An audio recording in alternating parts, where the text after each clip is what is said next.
actual meaning of embrace for me for this album particularly is about embracing the different sounds of different instruments. If you look at the cover of Embrace, you see on the Camaro, where I'm sitting in, you see different instruments lying on top of the car.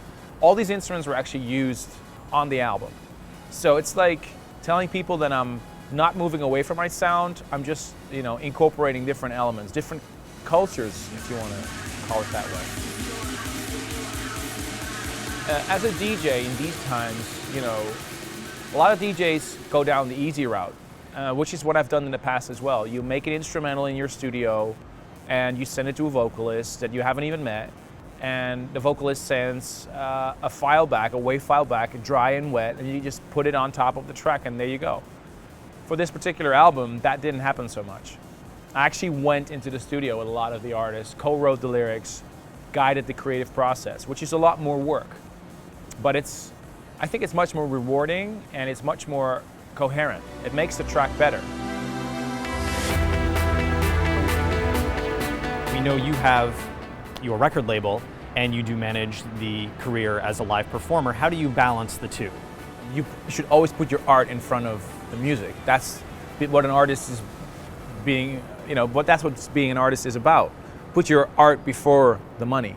Doing a tour like Intense, playing to sold out venues, a 6-hour set, you fly in 35 people, and in the end of the month you can send an invoice of $0. That hurts.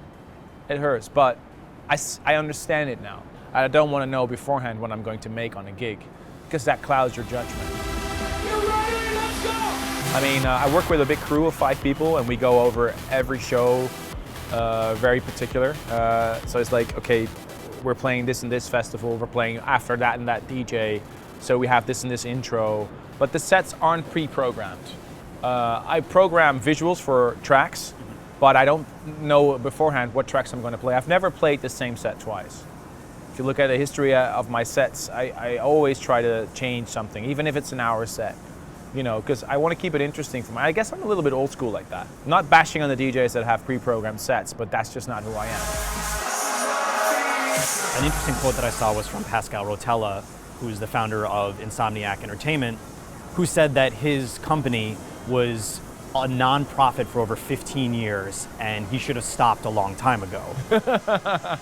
Where do you see yourself in the future of this industry? I totally agree with Pascal. I mean, the album, for example, is non-profit. I mean, at least for a couple of years to come, because doing a photo shoot with Anton Corbin, doing really expensive video shoots, hiring all the studios where I worked in. I mean, it's expensive to make an album like that. I guess what Pascal is meaning that the less you're worried about money and profit, the more easy it comes to you. If you deliver a good quality product, people will always know how to appreciate that. And I want to give, and Pascal knows this from us, because I've been working closely with him. And I take him as a big example. He knows that if he treats his customers well, they'll come back to his events. And then in the long run, you'll make profit. If you're just in this industry for the quick buck, then I'm sorry, dance music is not for you.